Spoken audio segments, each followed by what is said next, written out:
Good evening. Welcome back to QUIZZY Monday. We've had a few weeks off with all sorts of exciting things happening, like football promotions and holidays, plus BBC just awkwardly giving us a week off for the snooker. But we are back and glad that we've got some people here already in the chat. Catherine is saying evening. If you've got anything to say tonight, then feel free to pop it in to the chat.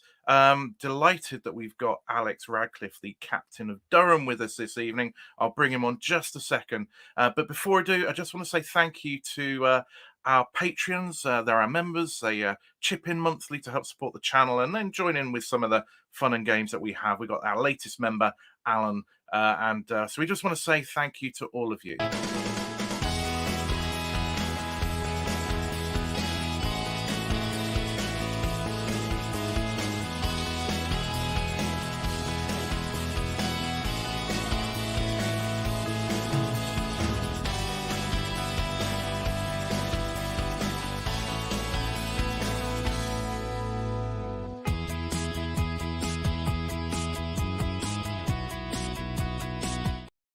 So thank you again to all of our patrons. They genuinely do help keep this channel running. So we just watched the first semi-final of this series of University Challenge, and we watched Durham versus Royal Holloway. And as I said before, I'm delighted that we have Alex from Durham with us.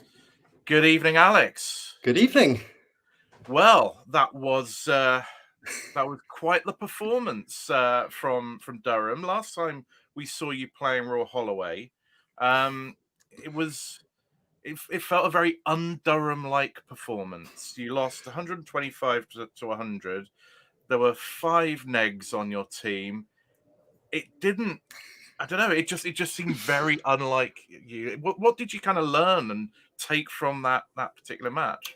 What did we learn? That Royal Holloway are scary and to go to the next one quite scared. I don't really know. I mean, the filming wasn't sufficiently spaced apart that we had weeks and weeks to learn from our mistakes. But I think they were a very strong team, and they probably had a good night that night, and we didn't, and we probably had a good one, and they didn't tonight. And I think it shows how much luck is in all of these things. But you know, I think through all of our matches, we had a lot of narrow victories. So I know you're saying it's very un-Durham, but we had a lot of risky end of game charges, and at least one of them was bound not to work. So you know, it is what it is. But for some weird reason, the way it worked, we had played all of the teams that got to the semi-final, so we ended up playing them again.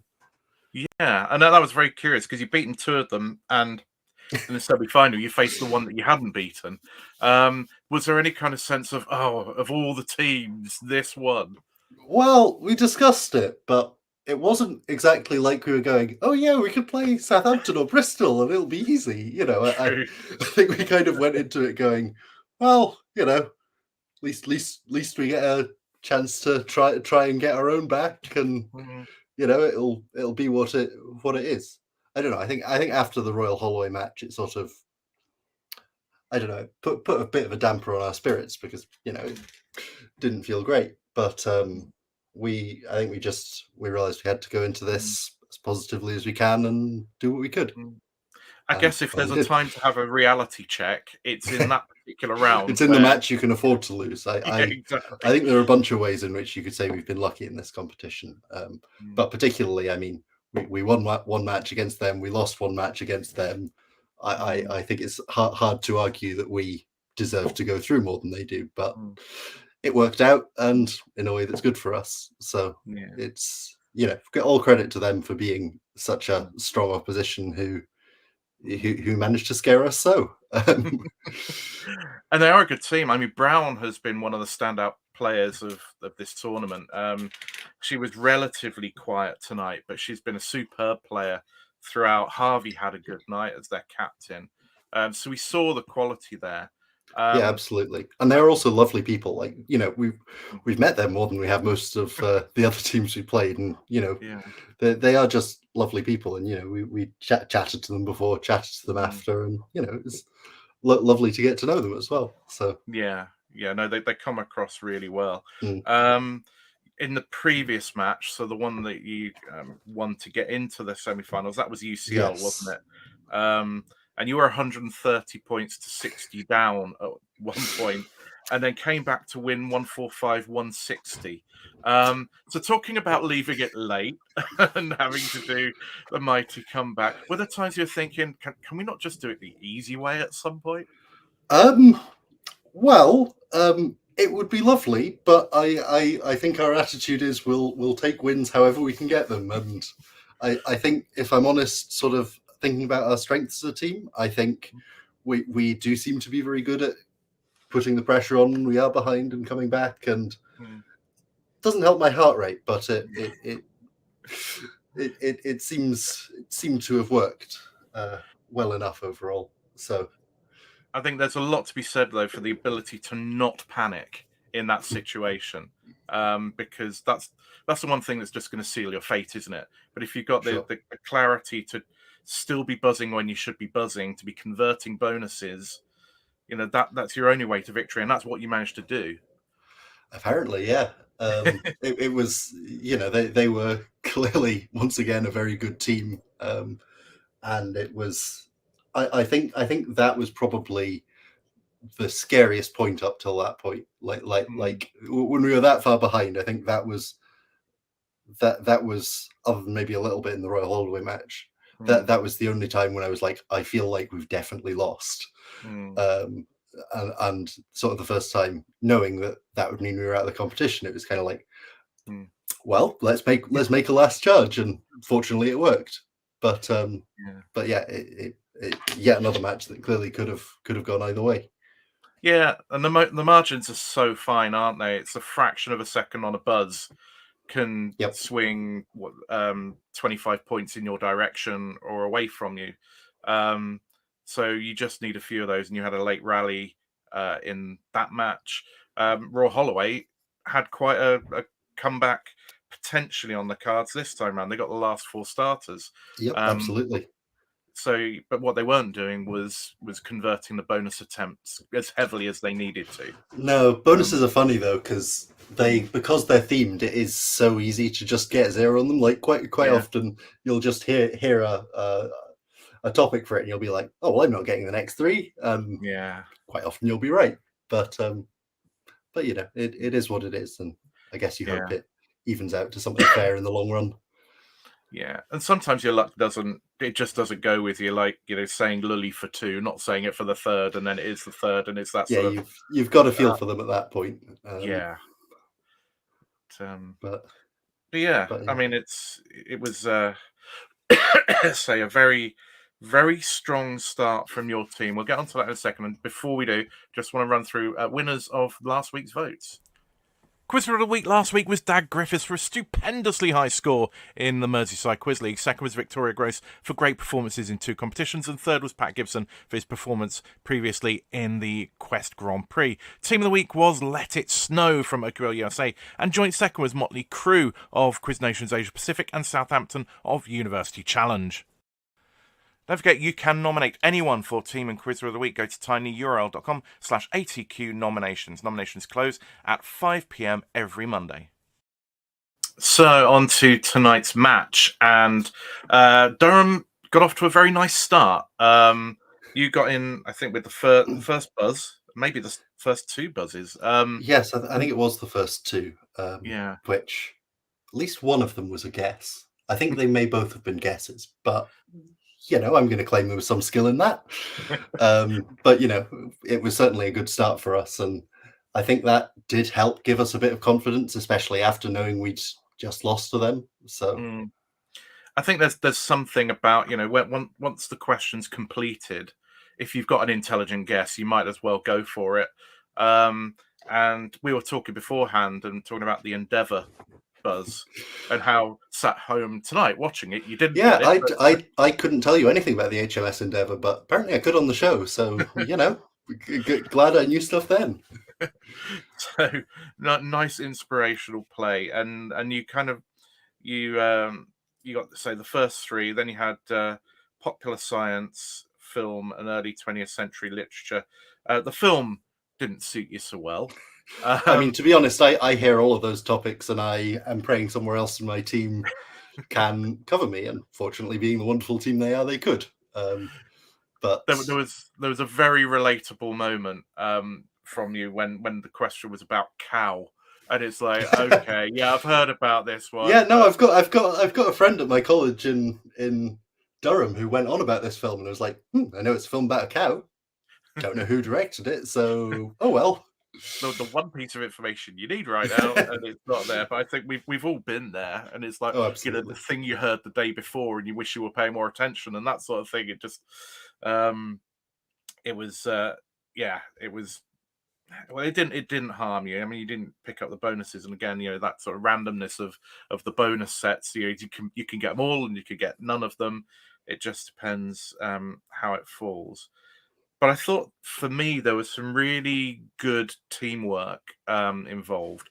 Some people on Twitter said, "Oh, Radcliffe was plucking things from thin air," but actually, if you were hearing some of the dialogue between the team, there was the B on the Christopher Isherwood question. She says something. Harry Scully chimes in, and you kind of settle on that. There was Western Blot, which I still don't know what that was about.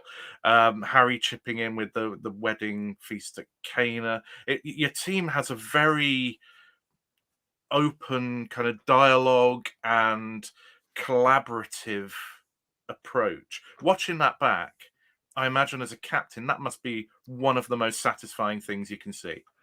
I mean, yeah, I mean, full credit to the team for all of that, because we spent far too long practicing all of this, and also by this point that was our sixth match, so even under Mm, almost exactly those circumstances, and you kind of get to a point where there was one moment I haven't screenshotted it yet, but where a question about proteins came up, and I just noticed that all three of us were looking at Harry Scully because we all knew that we weren't going to have any clue, and fortunately, I think he did on that question. mm, But I think we kind of were lucky enough to get to a point where we knew how to work as a team quite well. But yeah. I'm obviously hugely biased, but it seemed to work, so whatever. Is that something that came from kind of working on the team dynamic, or was there just kind of a little bit of serendipity that you did work well together? I think there's some degree to which the team was selected and whatever to try and have a breadth of subjects and everything. Fortunately, we as a team got on like as friends very well from pretty much the get-go, so Mm, that obviously made everything flow quite nicely. But mm, I think a lot of it is just we watched a lot of past episodes, we read a lot of mm, past questions, we, especially during this filming block, sat in the hotel asking each other questions and mm, doing all of that. And also just I think actually getting on well with your team and stuff, it means mm, that you can get where you need to get in the answers mm. quicker when you need to, which is crucial when you have time pressure and all of those other things. Yeah. I think this says something. There's a very healthy team culture when everybody feels they can just throw something into the pot without judgment, without fear of kind of Because mockery that or that's what it's got to be. Because if yeah. three people don't know it and one person has an answer, that there's a 25% chance it's correct and a Mm, 50% chance that they're going to look very stupid. mm, If you're not giving those answers, that's mm, probably points away from you in the long run. And you've kind of just got to know when to go for it, and you can only really mm, get there with practice. So yeah. Yeah. So there was it was a good start from you guys. Um, Roy Holloway did chip in with a couple, but then you had a really strong block of four buzzes in the middle, which took you well past your score from the previous match against them, up to about 145 points to 25 at one point.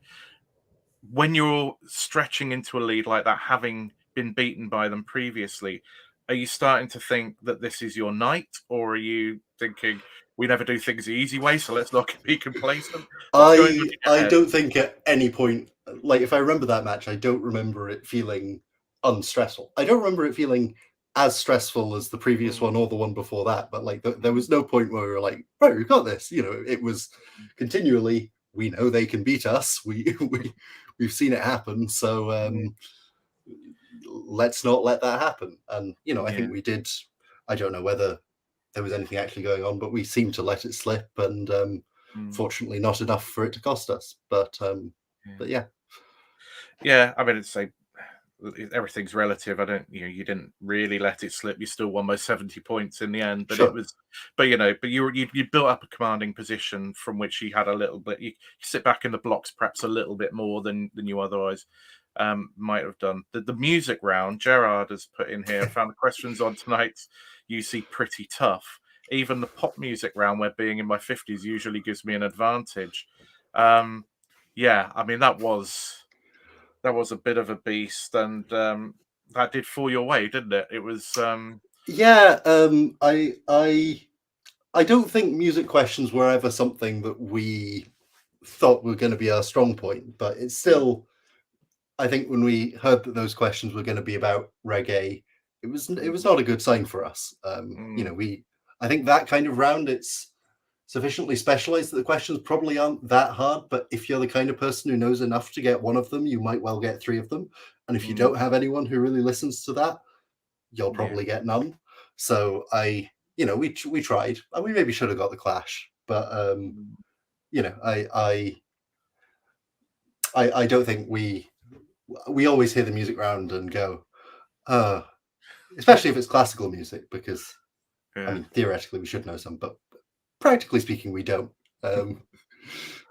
Yeah. Well, I mean, it's you do have to kind of hope that it falls in your lap, don't you, with the music? We've seen some very good teams. Newnham, I think, have been very good on music this series. But really, there's a lot of luck of the draw in there, and particularly a relatively young team like yourselves. When you're listening to quite niche music like we had tonight, I mean, it's certainly when you look on Twitter afterwards, it's everyone going, how do these people not know the music? This is well-known music, and it's I'd probably feel that if it was different stuff that I happen to know and you don't. But well, whatever. It didn't feel that obvious to me, and I'm quite a fan of the Clash, but no, it was not. Yeah, it was nothing to berate yourselves on in that one. Yeah, I think we still enjoyed it. I think it was sort of we know that we may as well spend 10 seconds listening to each of them, so you can catch your breath even if you're still very stressed. So when you're listening to a bonus set,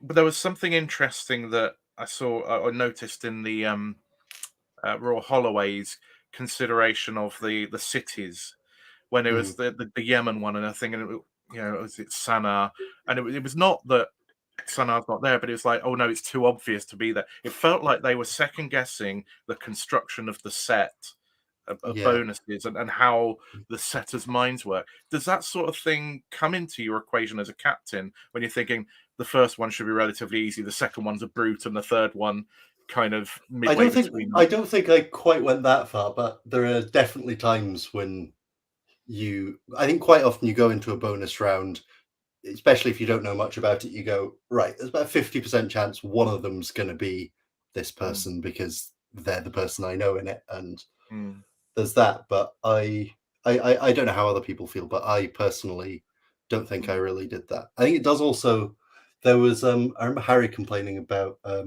not complaining, but saying he was surprised that there were two similar questions at one point. And you can definitely get in your head about that kind of thing, not realizing that it's a bunch of different question setters setting a bunch of different questions, and who knows, the people putting it all together aren't going to remember what questions exactly you had in the previous match, and you can definitely get all in your head about that kind of thing. But I don't know, I don't think any of it weighed on us too heavily. But equally, that kind of strategic thinking, I think it can hurt you, but I'm sure it can help you in some ways or other. Yeah, I mean, if the answer had been Aiden, which is what they went for, then it would have been inspired. Exactly. Inspired logic. And it does feel so good when you try and dissect it and think, surely one of them is going to be this, and you're right, and you look like you knew about a subject that you very definitely didn't. Yeah. Well, I mean, that's part of the art of the game, isn't it? That sort of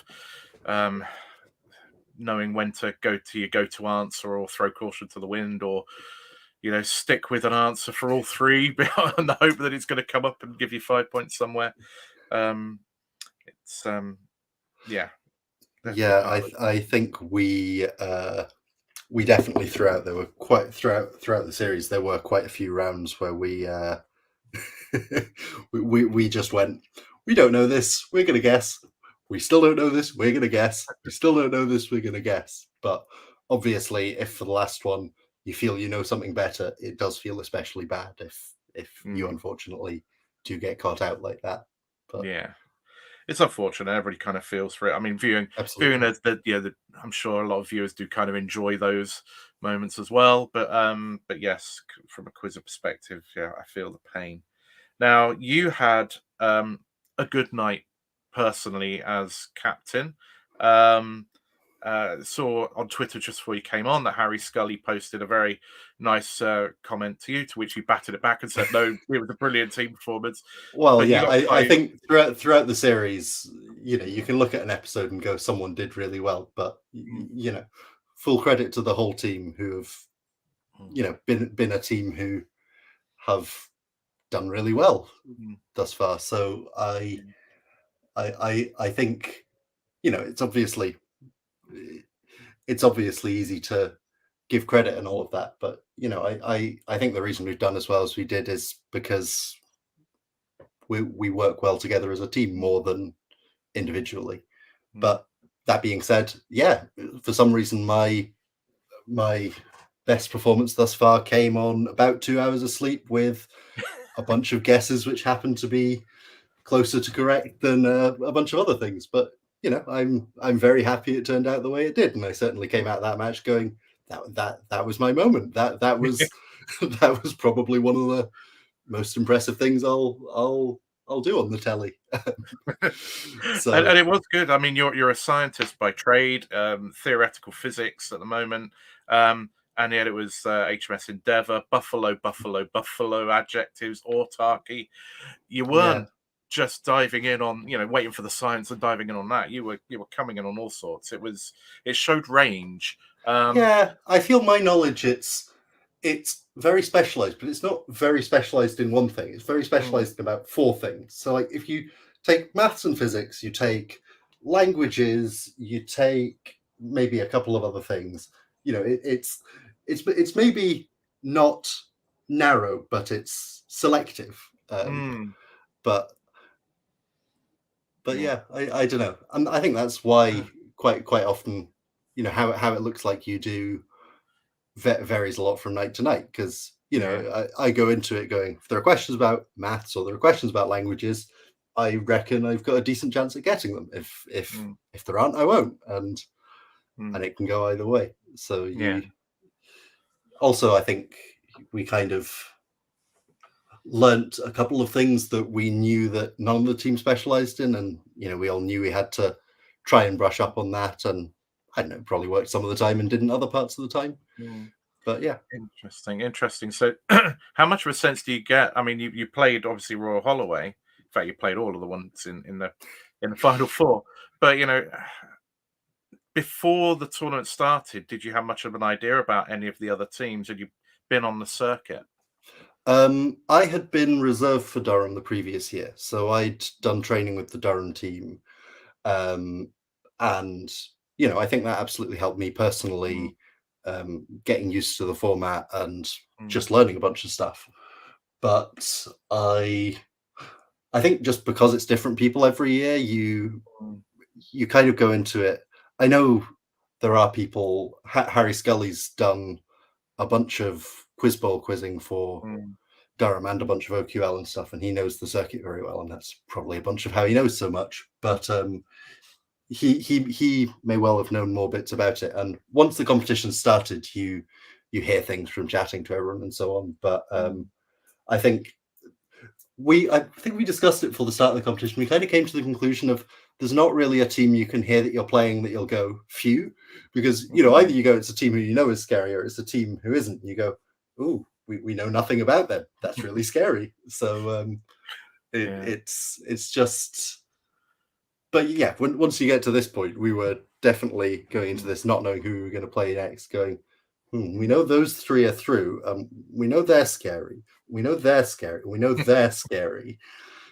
I guess we may as well just take what happens. But did you have any preconceptions before you came into the tournament about where you thought you might get to as a team?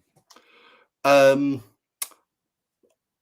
mean, I can't speak for the rest of the team, but I certainly wasn't going in confident. I mean, and I don't think that first match made us more confident, to be honest.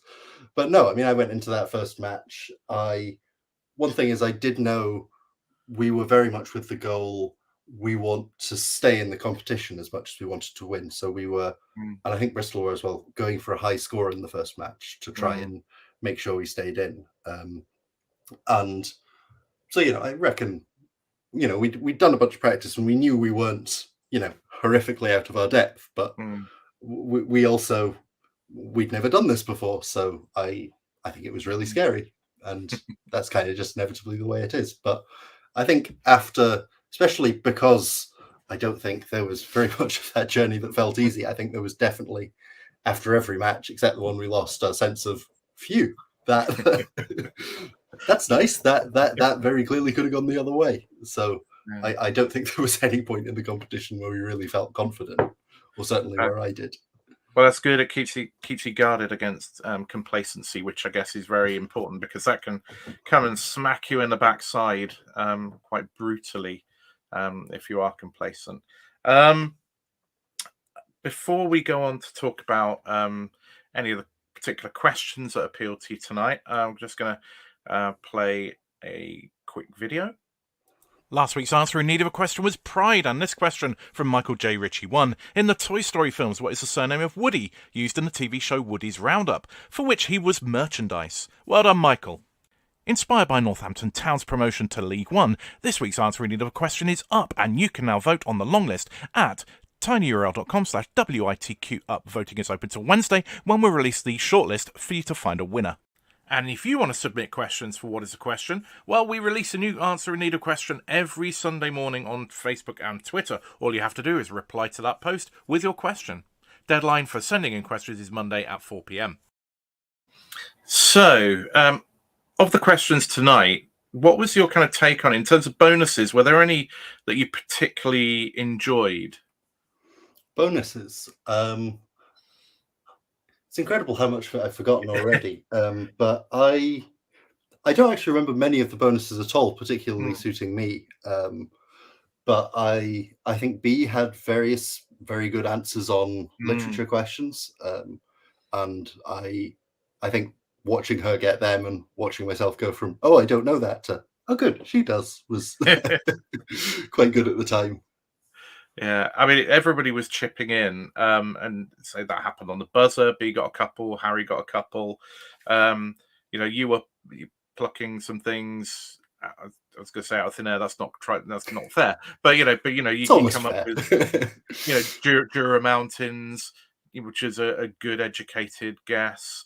It was that kind of night where people were constructively chipping in, and you had such a variety. As I said, popular science film, early 20th century literature, relativity, molecules. There was the music around Swiss cantons.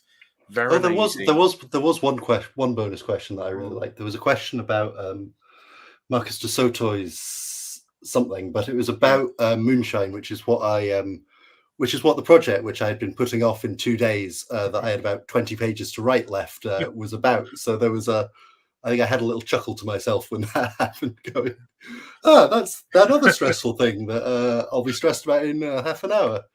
And that's an interesting thing, isn't it? Because people kind of forget that you are still literally students when you're doing this, and deadlines don't necessarily wait for you. So you filmed this semi-final, and as we know now, then the final, a couple of days before a major deadline. It was kind of unfortunate timing for me, because it wasn't quite exam time yet, but my deadline was like a month before the exams. So it was there was certainly a bit of I kind of feel like this is probably a once in a lifetime opportunity for me, so I should prioritize this. But also, like, I think just about as soon as the final, which hasn't been seen, finished, I got on a train back to Durham, and I sat and worked for about 40 of the next 48 hours and submitted my project 4 minutes before the deadline, which it's not a great thing to do for something that's worth almost half of your final year grade, but it goes one way or the other. So it was a great experience, and I don't regret any of it. But I don't think I could describe myself as calm at that point in my life. Could you not have applied for an extension, or was it Durham look well, the thing was, I could have applied for an extension for the project, but my exams were like just after the project, and I was also about a term behind on all of my courses. So that felt like it was getting rid of one problem and moving on to the next. So I decided just to, come what may, and I can submit a thing afterwards about extenuating circumstances if I fancy it and think it's justified. But fortunately, it didn't go great, but it went less badly than it could have, and I ended up okay. So. And just so that people aren't worrying about how you do, you were now doing a PhD. Yes, I needed a 2-1 to get into my PhD, and I got a first, so it was all good. Yeah, but I was not convinced of that at the time. Gerard is saying, well, I think you got your priorities right. Well, so, in retrospect, knowing it's all okay, I agree, but I don't know if I'd be saying that if I failed to get into my PhD because of it. But, with the other players, did they have the same sort of pressure? I was the only person in my final year, right? But okay. it was getting towards exam time, and I think everyone had put a lot of time into this, and there's no question that it will have had an impact on everyone. But I think we're all really happy to have done it and really enjoyed doing it. So yeah, well, that's brilliant, and it is, it is worth people reminding themselves, particularly some of the trolls, but we won't have them watching right now, but that these are genuinely students that you're watching there who have studies, who have, who still have to pass their degrees whilst entertaining us all, playing a quiz on TV. And also not just playing a quiz on TV, the pressure of it, the stress. This is one of these things that is kind of dominating your life for a period, isn't it? It's not, I'm sure it never quite goes away whilst you're still in the tournament. It's an ever-present thing, isn't it? Oh, absolutely. I mean, it was. I think it was. I would probably describe a couple of moments in the series as the most stressful times of my life, just in terms of that intense time pressure when I've invested so much time in it. I mean, it's there aren't many things I've done that intensely, but fortunately, I had lovely people to do it with, and they're all incredible, and it was really fun. But and I don't regret any of it. But it's absolutely true that you're acutely aware of the fact that not only have you put a huge amount of time on this, but also there may actually be literally millions of people watching this, and it's quite a big number compared to the number of people I've seen in the rest of my life. So yeah, I mean, you never know. It's like final in 2 weeks' time, you might end up on Gogglebox, and that would be true fame. So yeah, I know. I got recognised in a wee village in the west of Scotland, and I was like, "This is fame. This is Munaroy's Tea Room in Southend. The people have recognised me. That's me set. I don't need any more than this." Is that sort of hometown, or no? So I'm from Edinburgh, but I was visiting West Scotland with my parents. It's a place we go most years. So it was nice.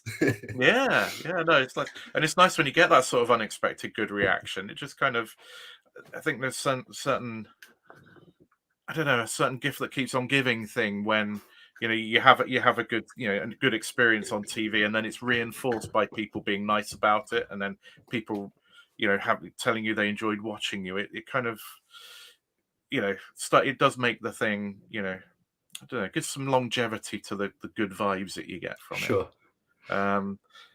Yeah. That being said, I don't think it is exactly fame. It's like two people throughout the entire year recognise me, and I'm like, yep, it's good enough.